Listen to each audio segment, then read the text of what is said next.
see those cases, you start to need to think on your feet. You need to think chickens. You're dealing with food supply. You're dealing with the livelihood of the business owner.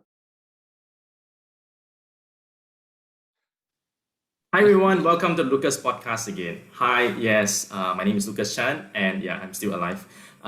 For those who've been wondering, where have I actually been for the past 4 months?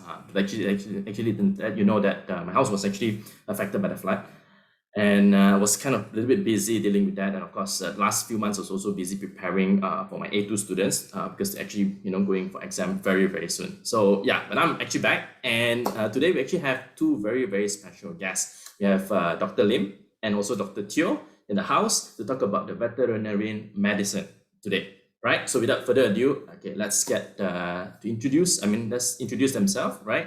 Right now for our audience. Dr. Teoh, would you mind to introduce yourself?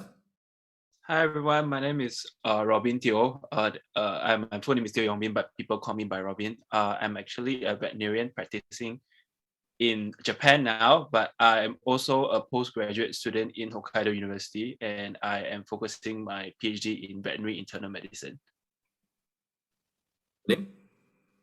Hello guys, my name is Lim.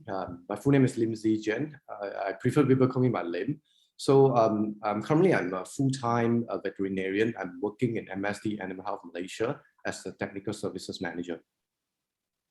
Right, thanks once again for being on this particular session right now. All right, so Robinn, right, I believe you have something to share with us today, right? You can actually go ahead and share your screen right now, because I think you're going to actually, talk to us about your journey when you were actually doing the DVM, the Doctor of Veterinary Medicine. Right. Yeah. Okay, all right, so I'm just going to start with a little brief background. What did I do? So I spent 6 years in University of Putra, Malaysia with a DBM program. And after that, I spent half a year in Tasik Prima Veterinary Clinic in Puchong as a primary veterinary clinic clinician. And after that, I continued to pursue my PhD in Japan in Hokkaido University. And in 2020, I managed to obtain the Japanese national veterinary license, and that makes me a licensed vet in Japan. So I'm practicing now in Japan as well as also furthering my studies in PhD. So, whoa, hold on. This is not good. I'm so sorry. This is the previous slide. So, Dr. Teoh, now you're currently actually in Japan right now, in Sapporo to be exact, right? Yes, that's true. Weather must be super cold right now. Is it still snowing? The snow has finally subsided, but it still ranges about 2 degrees to 5 degrees daily. So it's actually still very cold. All right, I'm so sorry for the delay. Okay, so thank you for that. So I'm just going to start a little bit briefly on the gazetted degrees in the Veterinary Surgeons Act of Malaysia. So for prospective students, you might want to know clearly on which university you should go for in case that you are planning to practice back in Malaysia, because there are only a certain number of universities in the world that Malaysia actually recognizes. So there is a whole list of it. You just have to Google Malaysia Veterinary Surgeons Act, and you go and have a look in the second schedule. And there are two parts, part 1 and part 2. So part 1 basically are the fully recognized universities that you can see here. They're most of the time the first world countries like Australia, Canada, Indonesia, New Zealand, UK, US, and Malaysia itself. So in Malaysia, we have currently two gazetted universities, which is UPM and UMK. So there are other countries as well in part 2. So they are partially recognized. So meaning you may need to be on probation before you get fully recognized in Malaysia. So that includes the degrees from Bangladesh, Ceylon, and India, and surprisingly Taiwan. But Taiwan, I'm pretty sure they are being fully recognized right now in Malaysia. So these are the universities, these are the things that you might want to take note before you decide which university you might want to pursue in your DVM program. So Robinn, Robinn, sorry to interrupt. Just now that list that you showed us, right? It's actually quite a comprehensive list here. But I believe this list over here, it's something you obtained from the website. Is it true? And it is Yes, from a true. certain, was it updated to the latest 2022? Or is Uh, it actually, hmm, I think they updated it once in 2017. This is actually from 2011. They updated one in 2017. I'm not too sure whether if they updated any of it lately, so but this if version they're showing us is the 2011 list now. So I think it is the 2011 list. I actually got this from the Malaysian Chambers of something to do with the legalities. They actually have this copy right on their website, so I just downloaded and snapshot I these believe there should pictures. be more universities which is actually recognized right now in Actually, there 2022, are I more think. universities, I'm pretty sure, especially in the Taiwanese list right now, and some of the US lists because there are more than 20 universities in the US offering DVM. Uh, looks we have a very long list over here from 2011 itself. There will be more. Now Yeah. that's even more. Thanks, Robin. Yes, exactly. Okay, so if you want to get more information about this list, please do Google up Veterinary Researchers Act Malaysia, and then you can just search for the latest one and have a look in this second set schedule in page 30 to 40. Okay. All right. So there's the $1 million question is what are the entry requirements for different universities for DVM courses in different countries? So I would start with UK first because being A levels, I'm pretty sure most of you are being geared towards getting your degrees in UK. So in the UK, most of the I got this from Bristol, University of Bristol, but I'm pretty sure their requirements are pretty similar over the universities.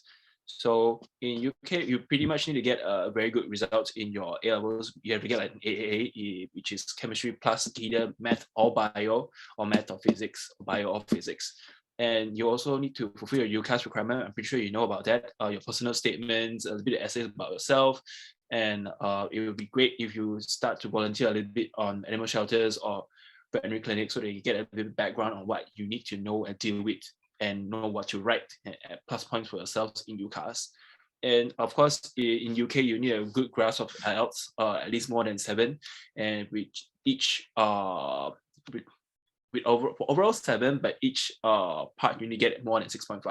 So that's for UK. In Australia, only Queensland and Murdoch is actually offering a bachelor's degree right now. The other universities are all going to a postgrad degree. So for these two universities, the requirement is not that high, but I'm pretty sure it's competitive as well. It's AABB, which is very similar to UK. You need IELTS as well. And similarly, you also need a personal statement, and also you might need to have work experience with animals to make yourself more appealing to these universities. So they are pretty similar in the requirements, pretty similar in the whole process. So you have to know what to do to get to these universities. So the $1 million question again is which is better? So Aussie is a bit more closer to home. You probably need to take about 7 to 8 hours plane, depending on which part of Australia, because Australia is huge. UK probably need like 10 to 20 hours or maybe less. I'm not sure. I haven't been there before. But it has a better rate compared to pounds as well, because pounds is 1 to 6, and for Aussie it's probably 1 to 3, if I didn't remember it wrongly. But things can change. But as of now, the rate is that. On the other hand, UK programs are actually more established because they have actually a diplomat system. Diplomat system is basically the specialization system in veterinary medicine as to human medicine, and Aussie doesn't have that established yet. So for those who are planning to get yourself specialized, UK might have a better escalating route compared to Australia.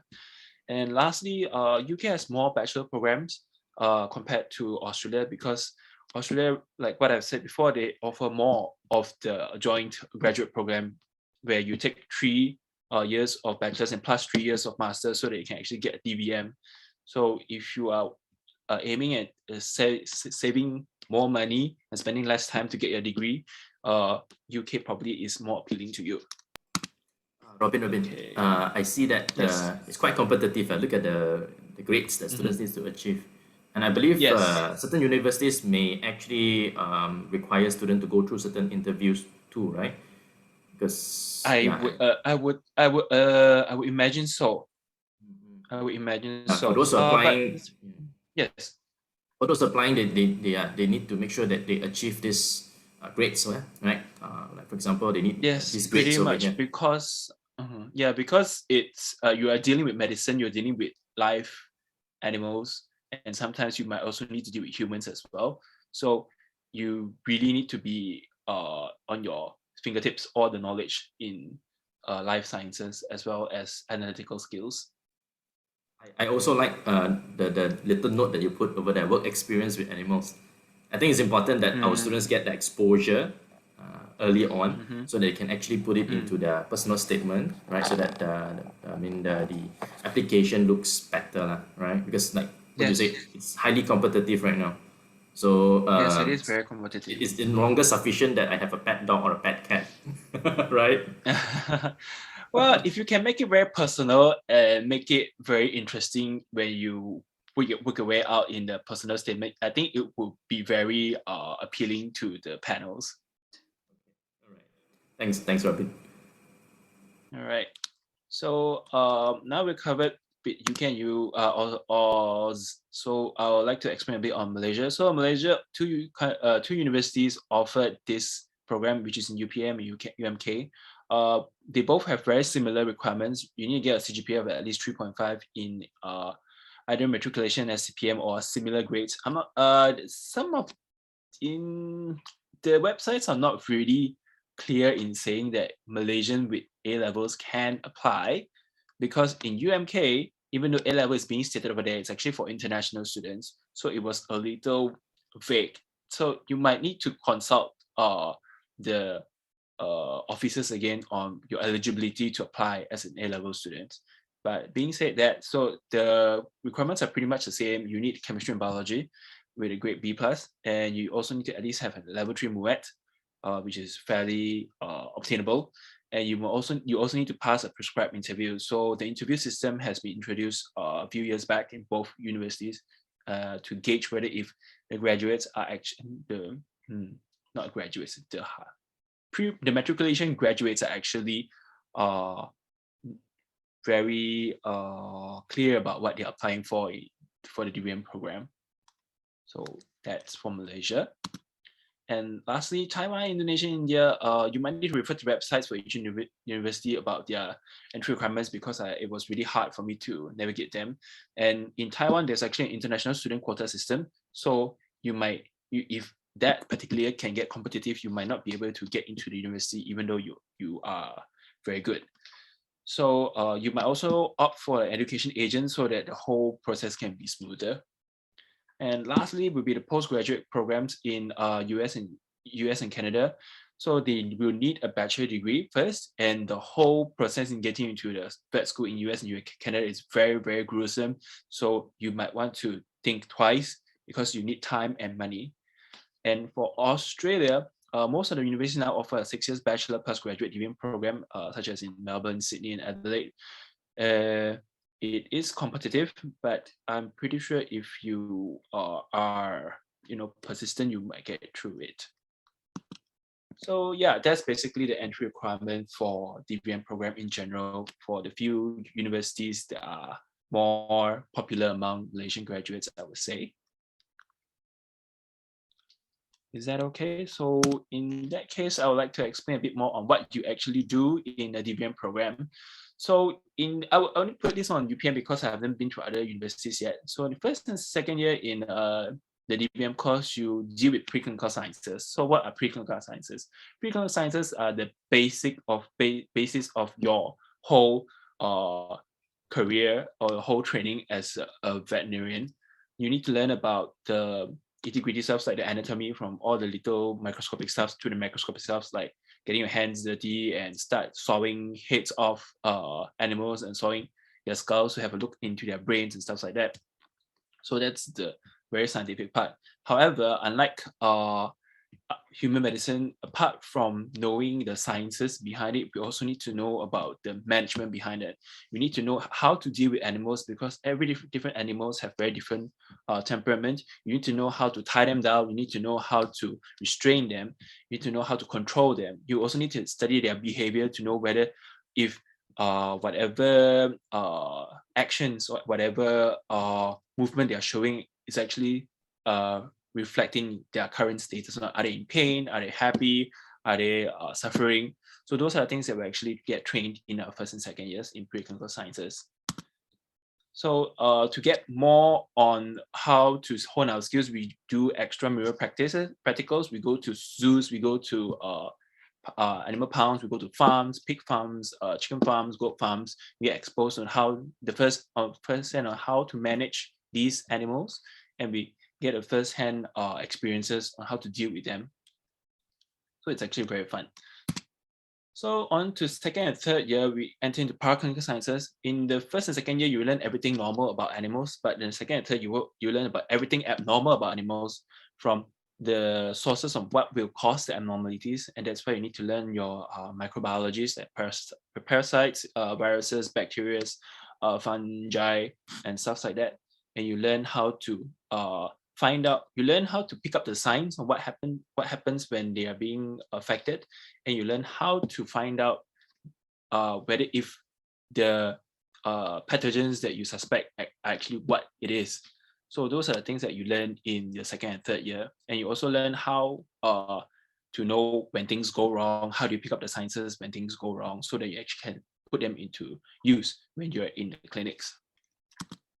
So at the same time, we also have extramural practicals as well, but this time around it gets more scientific. You get to learn about ultrasounds, you get to learn about artificial insemination, you get to learn about how to conserve these animals and prevent poachers and stuff like that. Like the picture over here is actually a turtle in a night duty of night patrol. So we want to prevent poachers from taking their eggs to be sold as illegal goods.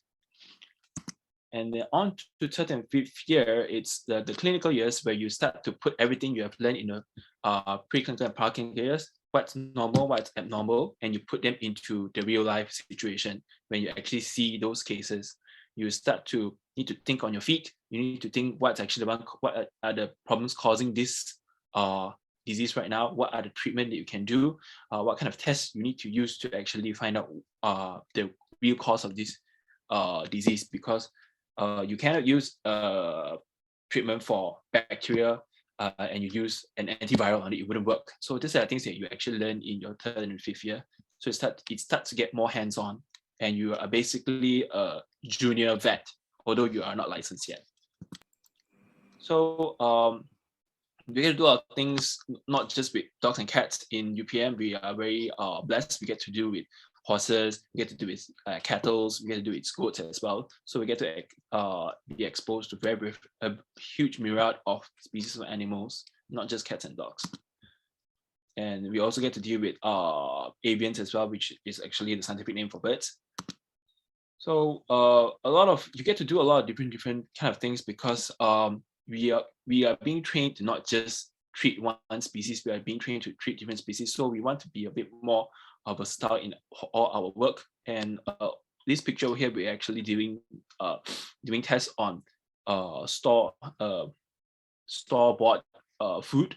So it's a bit peculiar, because people wouldn't put fat and food together, but we actually need to test whether if there are actually bacteria in this food inside here. We learn how to test for bacteria in food, so that we get to know whether if they're actually safe for human consumption. So yeah, that's all for the DVM courses through the preclinical, paraclinical, and clinical years. Dr. Teoh, Robinn, yes. A lot of nice pictures that you shared with us. It looks like your course, we get a veterinary course. It basically requires students to do a lot of hands-on work, a lot of practical, a lot of field work. It looks very challenging. Looks very challenging over here, and it looks what do you call this? More difficult in comparison to let's say human medicine. Basically, we just deal with humans, but for veterinary medicine, you guys have to be dealing with all kinds of animals, right? Not just Yes, dogs that's and true. cats over here. Wow, it Mm-hmm. is really an eye opener right now, because I think most of us would be thinking that a vet basically just be responsible for just companion animals like dogs and cats. But now, thanks for your pictures. Mm-hmm. I'm seeing that whole different roles to vets right now. Yes, Dr. Lim will be explaining more about that in his slides. So Yeah, can't just wait. Can't wait. Yeah. letting the students know about what we actually get to expose to when we are in our 5 years program, at least in UPM that is. All right. So continue on that. After my graduation, I became the typical vet, the ones that you see or you can imagine when people talk about vets. I went to a primary clinic in Puchong, and I started to learn a bit. This is my mentor. Her name is Dr. Liu. She actually learns about acupuncture and traditional Chinese veterinary medicine for animals as well. So when it comes to animals, people would think that it's very different from humans. We don't really do things in animals as what we do with humans, but actually we do. A lot of medications are being derived from human medications, and even for acupuncture, it's actually being derived from human acupuncture as well. And those treatment actually works on animals as well. So in primary veterinary clinics, what we do is what you actually imagine what we will do. We do vaccinations, we look at cases, we treat them, we put them, we hospitalize them, and we get them back to their feet. At times we do surgeries as well. So yeah, after that, so this is basically what you do in the primary veterinary clinic. And so here comes another $1 million question for students. So after DVM, that 5 years in UPM, do I need housemanship in Malaysia? No, you don't actually need housemanship like human medical doctors. You can practice as long as you're registered in the registrar, which is on the graduation day. But ethically, you should train under a mentor so that you don't go dicing or treating animals without evidence-based medicine. So it's a normal thing to do to learn under a person before you start your own practice. And in contrast, in UK or US, they have an established internship and residency system. So it allows you to get trained as specialists with the guidance of people who are specialists themselves. So you need to get into the system. You need to be an intern, and you rotate between surgery and intern medicine for a year. And then if you are qualified, you get to apply for a residency program, and you become a diplomat after that, basically a specialist after 4 years. And where am I right now in Japan? In Japan, we're actually in between of this, in between Malaysia and UK system. Some of the vets, they opt to go for internship. Some of them prefer to go to primary clinics. So those who go for internships, they are usually done in university hospitals, and they have cutting edge equipments like MRI, CT, great ultrasound, different kinds of endoscopes, otoscopes, whatever scopes you can think of, we have them. And they have well-trained lecturers. Those are lecturers who write textbooks and prepare the national licensing exams. So you're being trained under the best in the universities. That's what's happening in Japan. They don't have a specialization system yet, but they are moving towards an Asian diplomacy system, which probably will only happen in a few years later. Yeah, so that's about the housemanship question for those who have them in mind. So what am I doing right now? Right now I'm a PhD candidate in Hokkaido University. So a lot of things I'm doing right now, although I am in the lab of internal medicine, people would expect me to do more on clinics, but I'm a bit different because my team is about genetics. So I do a lot of genetic work. I try to collect DNA and RNAs into small tubes like that, smaller than my own finger. I try to put genes into different cells, and I try to force them to produce proteins that I want to see, and I run them in gels like this. And I try to do immunohistochemistry, and I put antibodies and see whether I can get any results like that. So that's one of the core work I'm doing right now as a PhD candidate in Hokkaido University. But apart from research, we also need to be teaching assistants, because we are required to help our lecturers to guide the university students, the undergraduate students, to achieve scores and good grades in their specific subjects like internal medicine. So we get to teach them how to use endoscopes like this. We have case discussions with them in different cases, because just like humans, we have cardiology case, we have nephrology cases. So when different cases come here, we need to discuss with them and let them understand and make them think. So lastly, because I'm licensed, I get to do clinical work. This is one of the pictures of me taking an ultrasound on my patient. The patient is being blocked, so it's okay. So we do have ultrasounds in veterinary medicine as well, it's not just humans. We have CT scans. This is my own cat. We took CT because she had very bad lungs. This is actually a macaque over here. This is also the same CT machine. So we get to do a lot of clinical works when you are in a hospital as well, depending on your time. So here comes another question about what are the problems you might face when you're studying overseas. So my undergraduate was in UPM, but my postgrad is in Japan. So there are some issues that I do face. Number one is the cultural differences between Japan and Malaysia. So it is fun for the first few years when you start to learn about each other. But when it comes to the later half of the years when you spend over there, it becomes burdening because they start to expect you to assimilate into their own country, to be one of them as well. This is very unique to the Japanese society, because they want you to be similar to them so that you get to fit into the system. So sometimes it can get quite frustrating. Definitely you get homesick at times because depending on your country as well. Countries like UK, you might have associations where you have a huge number of Malaysians. Same goes to Australia as well. But in Japan, especially in Hokkaido University, there are not many Malaysians, and there's definitely not many of us doing veterinary medicine. So you get to have very limited space and limited circles of people who share the same growing background as you are for the past 20 years in Malaysia. So things are very different when you speak of your childhood with a Japanese person, for example. So lastly is the language barrier. That also depends on the country that you are going. If you're going to English-speaking countries, you wouldn't have much problem. But sometimes even at a native level, nuances can be very different between countries. Like Americans and UK, they have different understanding of the term tongs. Perhaps that was Australia. So that's something that you might want to be aware of as well.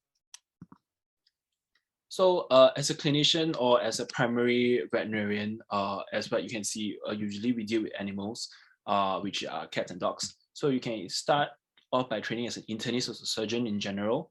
So you learn under a mentor and then open up your own practice. That's one of your choices. Second one is training in an extra interest as traditional Chinese veterinary medicine. You can start to use herbs or meridian points to treat your patients in a very more holistic way. Or lastly, you can get into a foreign system to be an intern, like in the US or the UK system. And then you start to get into a residency program to specialize in all this different kind of specialization. Basically, you need to learn all this when you are in your 5 years program, but you don't learn them in depth, but you have to grasp them all because sometimes you are dealing with patients alone. So you have to have at least a bare basic knowledge about all this. And then you get to train into specializing a lot in 4 years. So as an academician for myself, I do plan to get into the academics in the future. So you can usually join a university as a lecturer and educator and policy maker. So you get to train future veterinarians in an established institution. But it doesn't end there. Even though teaching is your main priority, you also need to get into research. So you need to do a lot of grant writing. You need to know how to appeal to the university or appeal to prospective collaborators, saying that, oh, I'm doing this right now. I want you to give me money. So how do you want to convince them to give you money? So there's a lot of thinking and polishing that you need to do. Secondly, you can join an institute to focus on only research, where you lose all your clinical skills and just do lab work. And thirdly, you can go back to being a clinician like the previous slide, or lastly, you can join MNCs, but which may require your knowledge and skills as a PhD student or PhD graduate, maybe something to do with genetics or something to do with lab skills. Yeah, so that's all from my part. So Dr. Lim, your turn.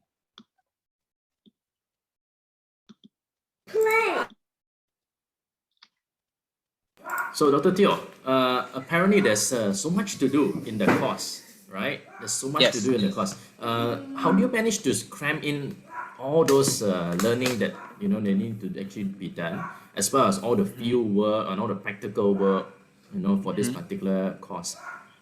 It seems a lot. What you You don't presented get just now. you don't get spring breaks or semester breaks. At least that's in UPM. You don't get much breaks.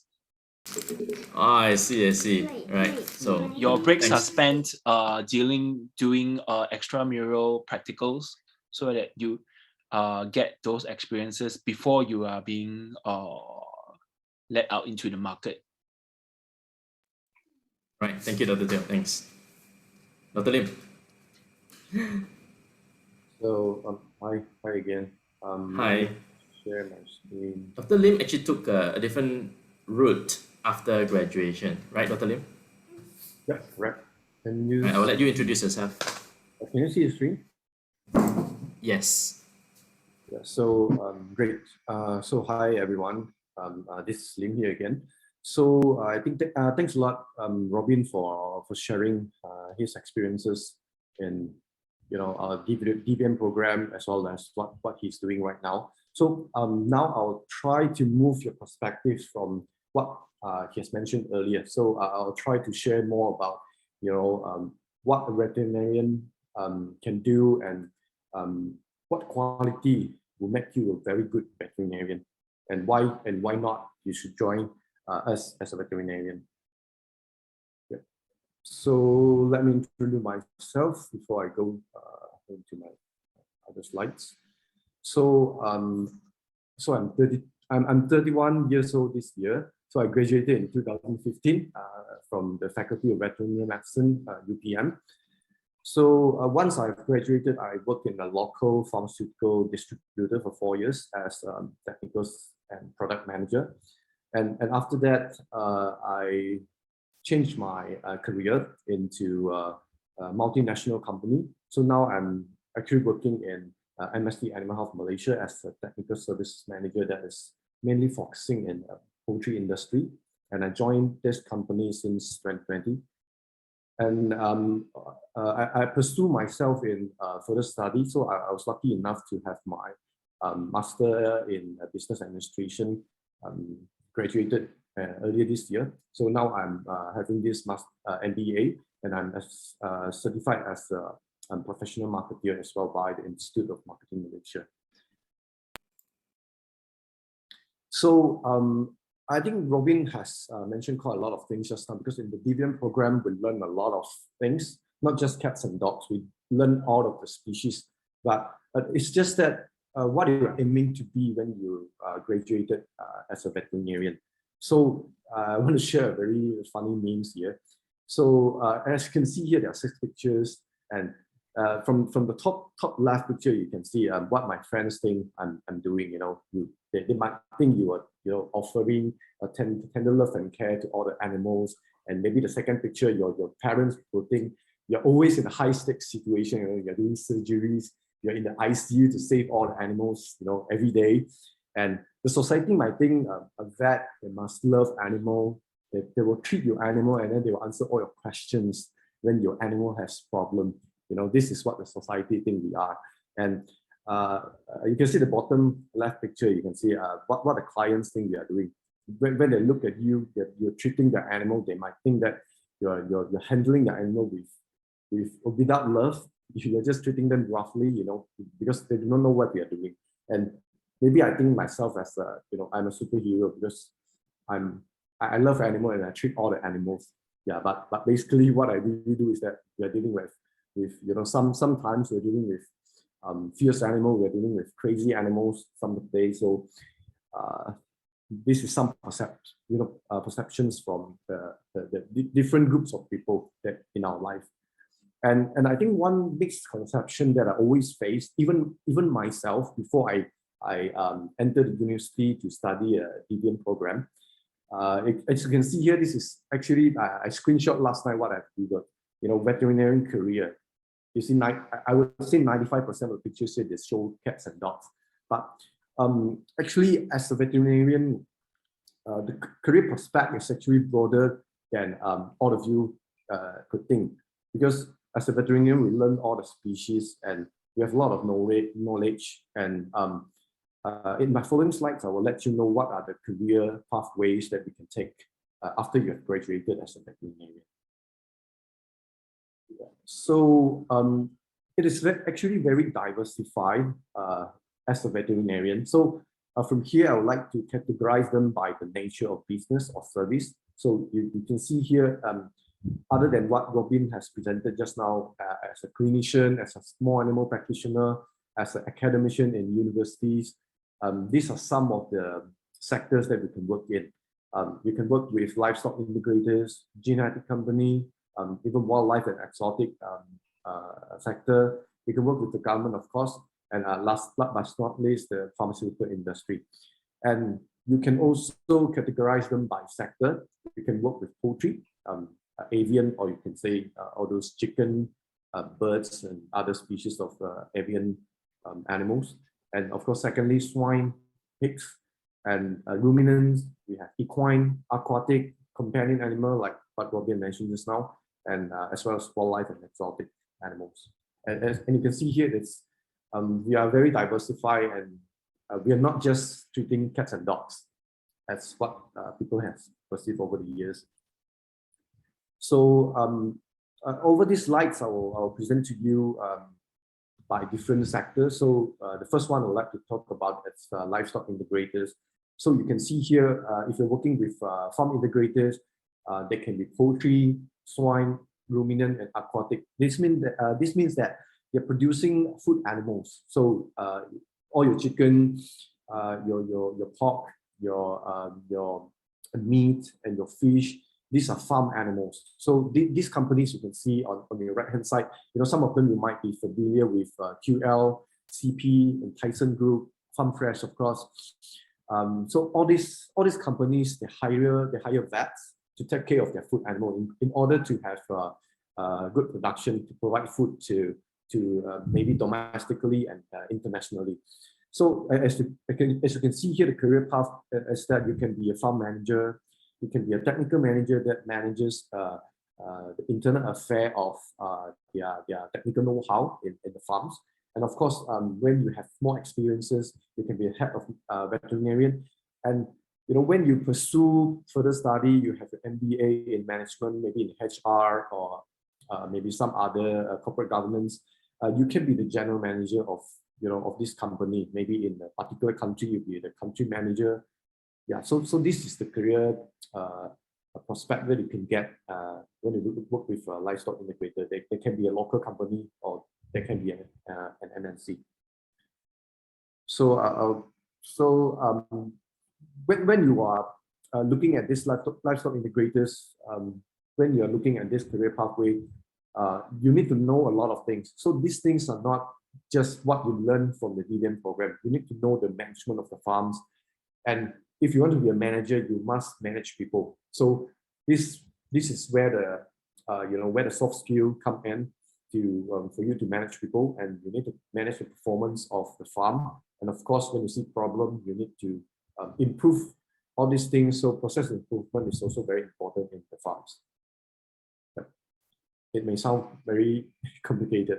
So the next one is genetic company. So basically, these are the companies that I'm familiar about. So most of them, they are poultry breeding companies. So we all know that all the chickens, they are farmed intensively, and these chickens, they grow very fast. So genetic company, they are in charge of this selection of this fast-growing chicken. So this is how we can get our protein, how we can get our protein with such a in such an economical manner. So this company, they might hire veterinarian, and you can see now here the career pathway.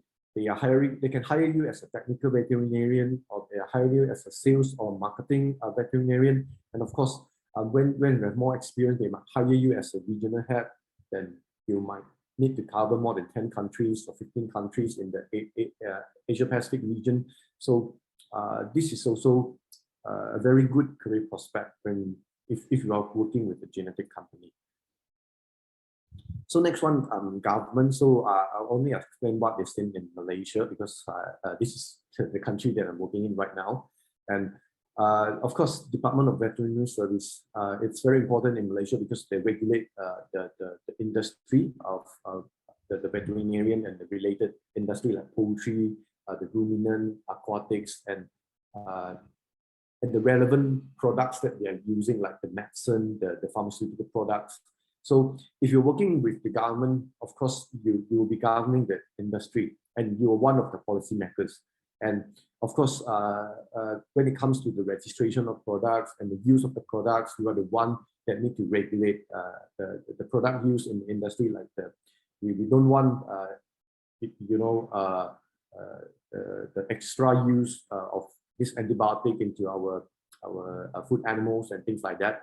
And of course, the career pathway, it's more simple. It will be according to the system that is come up with from the government. So you can be executive level, you can be a middle management, and of course, when you have achieved enough in the government, you can be the head of department in the Department of Veterinary Services Malaysia. So I think this one, the wildlife and exotic, I would say I don't know much about this sector, but I would say it deserves a lot of respect, because this is an industry that is requiring a lot of love to wildlife, a lot of commitment, a lot of hard work, and they put a lot of effort into wildlife and exotic. Because when you are wildlife and exotic veterinarian, most probably you will be working in zoo and aquarium, or maybe underwater world, bird park, water park, and wildlife park. And Malaysia, we have a lot like Sunway and other examples. And of course, the one that I respect the most is the conservation center, like the Orangutan Conservation Center in East Malaysia. I think this requires a lot of patience if you want to be a wildlife veterinarian. And of course, when you have enough experience, you can open up your own practice and even be consultant of these wildlife animals. It is, I would say, it's a very demanding sector for a veterinarian, because it's not easy.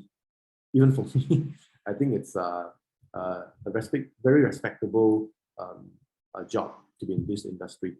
And the last but not least, the pharmaceutical industry, which I'm in right now. I would say, if you want to compare with other industry, this is the one that is very dynamic, because it's very competitive. It's ever-changing industry. You need to be very competent.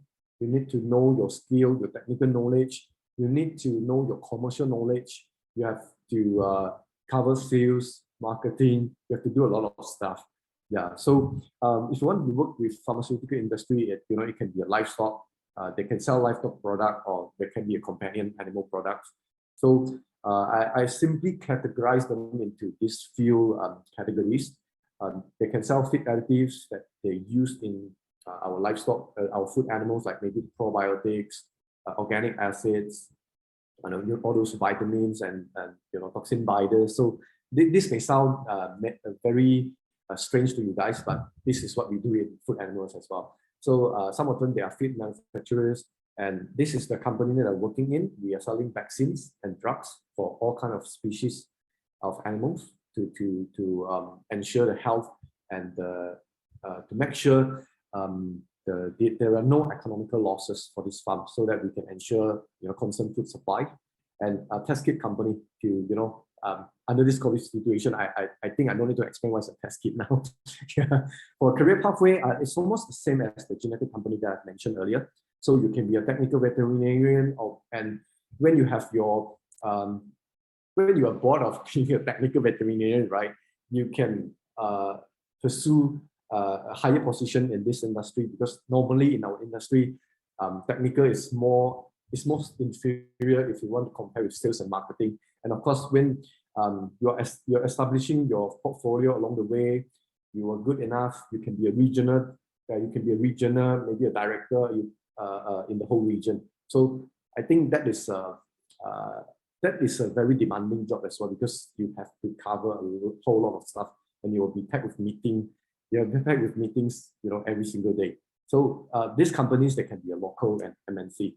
So from here, I'm showing you a lot of this top 20 pharmaceutical company right now. Maybe some of you may be familiar with some of the names like Bayer, because they have human and environmental science as well. And I'm showing you some of the world top 10 animal nutrition companies. All these companies, they are from overseas, and most of them you can see is from the USA. And the second one is the top 10 feed companies. Like first one, CP, I've mentioned earlier. Actually, all these companies, they're expanding very rapidly in the regions, and in the APAC, because one of the rapid growing region is in the Asia Pacific region.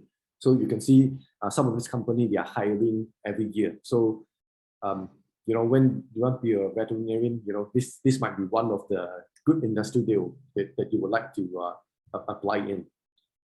So I think other than I'm talking about a career advancement and all these things, academic advancement, I think it's also very important. So for veterinarian, you can study a whole lot of masters, and you can see here it's a Master of Veterinary Medicine. You can study the Master of Veterinary Science and Master of Science, non-specific to veterinary science. So like myself, I've pursued MBA. So I think it's good if you want to climb corporate ladder. And of course, PhD is a choice if you have specific interest in some fields of, in maybe in livestock, or maybe in small animals. It depends on you. Yeah. So I'll explain, go through very quickly what am I doing right now as the Technical Services Manager in MSD and Health Malaysia. So I'm focusing a whole lot of my effort in the poultry industry. So I provide mainly technical services. So I have my vaccine and drugs knowledge, in my fingertips. I need to provide product trainings to either internally or maybe to my distributors and to customers, how to use our products. And I need to deal with flock health. So I need to look at their chicken, whether they are healthy to produce meat or eggs, or maybe chicken for us. And I look at the vaccination programs, and I do frequent farm visits when they are disease challenged. I need to do disease diagnosis, and I collect clinical samples as well to see what kind of disease they are getting from, and then where they are getting the disease, and how I can help them to solve and treat the disease. And trial monitoring is one of my routine work as well. And of course, I think as a veterinarian, I think one value that we can provide to business owner or maybe to the pet owner is we are the solution providers. They need our knowledge to solve their problem. Of course, these are the so-called vet stuff that I'm doing in my company right now. Of course, I'm doing a lot of non-vet stuff as well. So when I go to visit the customers, we need to entertain the customers. I involve in regulatory affair to aid product registration. I need to deal with the government officers, and sometimes I may involve in sales forecast and sometimes marketing. And I do a lot of presentation because I'm involved in a lot of meetings. So sometimes I need to perform some engineering stuff because I deal with devices that are used in the farms or in the hatcheries. So these are some of the jobs that I'm doing on daily basis. So I'm gonna let you know. Of course, there are a lot of pros of being a veterinarian, but I think there are a lot of cons as well. I think to be a veterinarian, I think it's good that you can save lives. And then for myself, I get a lot of job satisfaction, because when customer have problem, they call you, to ask for your opinion. I think that is my biggest job satisfaction. And of course, become a veterinarian, you can interact with not only human, but the animals as well. And I suppose as a veterinarian in Malaysia, the income is quite good if compared to other industry, if we talk about the average income. And of course, you have a DR in front of your name, you're a doctor. And this is the fastest way to get a doctor other than dentistry and doctor, medical doctor, because in other industry, they need PhD to become a doctor. So of course, you have ready skill to open you up your own practice. That means that you can own a business because you are a veterinarian. It is a lot easier if you're compared to other professionals. And of course, the cons are when you're still studying, you can see your friends, they are already working. So you have longer year of study. And a lot of time you need to do dirty jobs. And I won't say the job is stressful, but of course, sometimes it can be. The pressure can be hard to deal with. And of course, you're not suitable if you're allergic to animal, but when you found out you are allergic to animal when you are in the final years, God bless you. And of course, it can be emotionally demanding when you're dealing with pet animals and when you're dealing with pet owners. And sometimes when I'm dealing with farm animals as well, it can be emotionally demanding. Yeah, it depends on how you deal with your emotion internally, deep down your heart. So here I'm going to talk a little bit about the quality of a veterinarian. So you can see from here, are you ready to be a veterinarian from this slide? So I think Robinn also mentioned this. As a veterinarian, we have to be theory and practical oriented. It's not just by the book, but of course, knowledge is important. You need to know all this stuff because sometimes emergency happens. You need to make decisions very quickly. So everything must be at your fingertips. But I think practical is very important because we have no semester break. We do a lot of extramural practice. This is for you to be competent and to be up to expectation when you are out to be a veterinarian. And I would say you must have genuine or innate passion, because if not, I think it's quite easy for you to get fatigued in this industry. And you must be a good stress handler, because sometimes you might deal with a lot of pressure. And you must be a responsible person, because the responsibility you're dealing with is just not the life of a dog or a cat. I'm not saying that that's not important, but if you are a farm veterinarian or you are someone that is monitoring the health of maybe 1 million or 2 million chickens, you're dealing with food supply. You're dealing with the livelihood of the business owner. You're dealing with economical losses. So all these things, it's beyond imagine. It's not imaginable. It's not easy to deal with. And you have to be observant. Both in the small animal practice or in livestock perspective. Because if you are not being an observant person, you might miss a lot of stuff. And animals, they are not going to tell you, today I'm coughing, they're not going to tell you. So you need to be very observant to see what are abnormalities. And you might think that you can communicate with animals, sometimes. But of course, I think the most important thing that is you must be communicative. And what I mean here is that you must communicate with your team members. And I think it is very important, because as a vet, you're not going to be working alone. You have a lot of people around you to help you, to assist you, to get your job done. And I think proactive, it's very important, maybe not just in veterinarian profession. And it is not just during your study time, it's also in your working life, because you have to proactively ask questions, you have to learn proactively. If not, I don't think you can be a very good veterinarian, because learning doesn't stop when you're graduated. And I think as a veterinarian, we must be very versatile, because as I mentioned just now, I also learned some stuff from engineer. I need to do with devices and machine stuff. I'm not good at that, but at least I know the basic. So I think as a veterinarian, we must be versatile, because we deal with a lot of stuff, because we are the career pathway is so diversified. So these are some of the things when these characters fit into you. Maybe you want to consider another degree for you after you graduated from your A-levels or your foundation. If you don't like animal, definitely it's difficult for you to be a vet. And if you dislike dirty job, maybe that is no as well.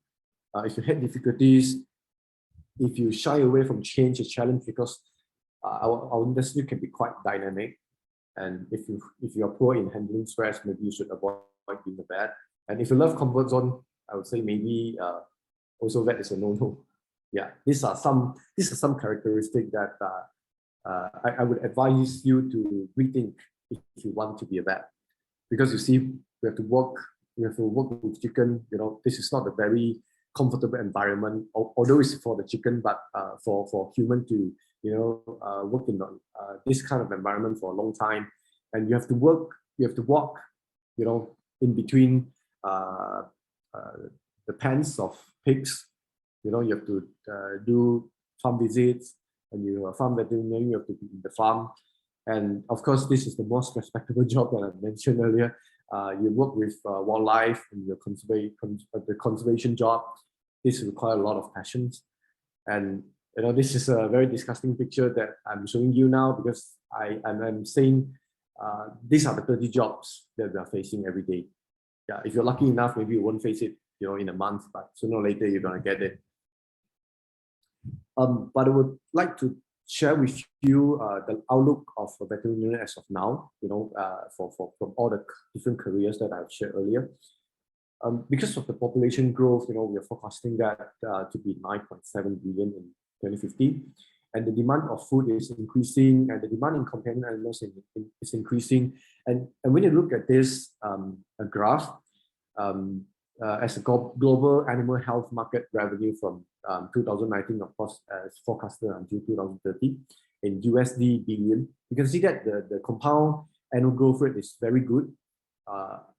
Maybe you cannot find this in other industry. You see here, it's growing rapidly every year. And then in Asia Pacific, it's growing even more because of the population growth, and in China, India, and in other countries. So I would say, as a veterinarian, this is a very good news. If you are looking to be a veterinarian, this is the future prospect for you. So I would like to say, actually, veterinarian is a link between human and animals, and we hold a very huge responsibility in maintaining the whole food chain in place, because we are dealing with human emotion as well, the pet animals. Of course, we're dealing with food animals. So I would say the outlook is good. So this is the end of my presentation. Yeah, thank you. Thank you, Dr. Lim, for your detailed and honest sharing.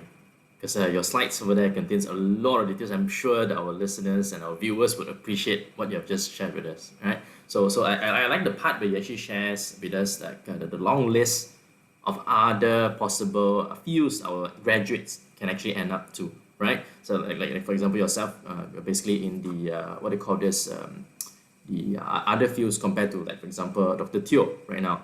And so yeah, that's actually kind of good. There's a whole range of jobs available to our graduates, right? And of course, I also love the part where you actually share the qualities that our veterinarian students must actually have in order to do well and excel in this particular course. Right. So just a quick question, because some of my students will basically be asking me, if you were to actually practice clinical veterinarian, right? That means you want to become what do you call this? You want to open up a doctor, right? I want to open up clinic, a pet clinic. How do they actually go about after graduation? Do they need to register a certain board in order to practice? Do they need to actually apply for license? Any one of you can actually answer that? If they want to actually practice clinically on the clinical side, So I would assume that you might want to open up your own clinic in that case. So the question on, do I need to register to a specific board? Not exactly. You are already registered in the registrar once you have graduated on the graduation day. So your name is being gazetted inside the register, or the list of register of veterinarians in Malaysia. So you can start your own practice by then.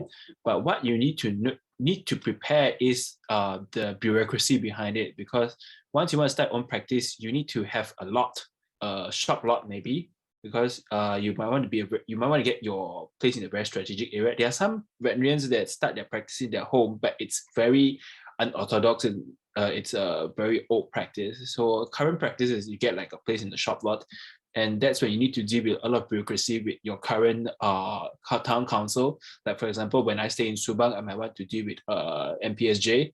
I need to get like a permit from them. I need to send them designs of my clinics. And if you open up a clinic and you want to do a lot of surgery, then you have to get in an X-ray. To get an X-ray, you need to go for another course to deal with radioactive substances, because X-rays can be very dangerous if you don't use them wisely. So that's another permit that you might want to get, and then you need to design your own clinic, whichever that comes in over. So those are the nitty-gritty stuff that you might need to consider if you want to open up a clinic. And if you're asking me whether if you should open up a clinic on the first day after you graduate, a big no, because you know nothing yet when you graduate. You only know a tiny little bit of stuff.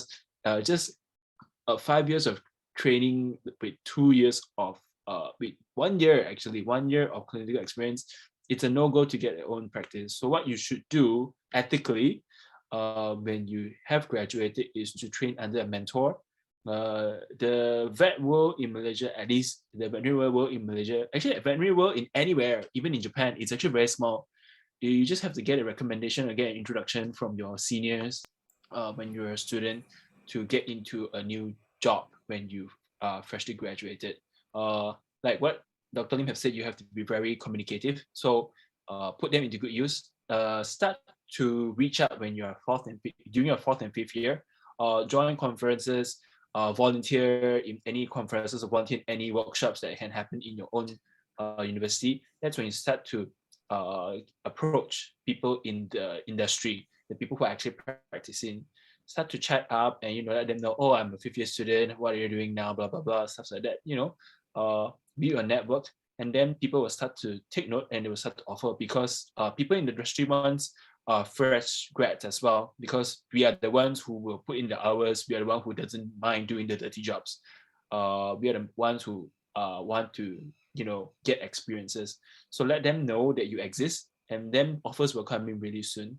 And you practice for, let's say, 2 to 3 years, or if you're good, maybe just 2 years, then you can start to consider opening up your own practice. Oh, and there's one thing as well. Ethically, if you're opening up practice, there's like a very specific distance you should mind between another practice. So let's say there's a practice down the street, you shouldn't get like a clinic right beside it, or the 2 streets next to it. You should be a bit more further. So there is the etiquette guidebook produced by, which prof is it again? I remember there's a very good prof, Prof Raymond Chu, is it?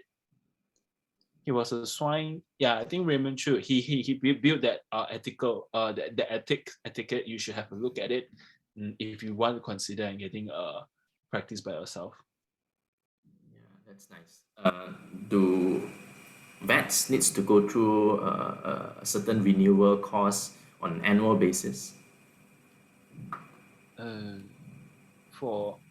I'll talk about small animal, and then Dr. Lim will talk about livestock. Okay, so for small animal, yes, you need to get actually all veterinarians, you need to get your annual practicing certificate. We call it APC.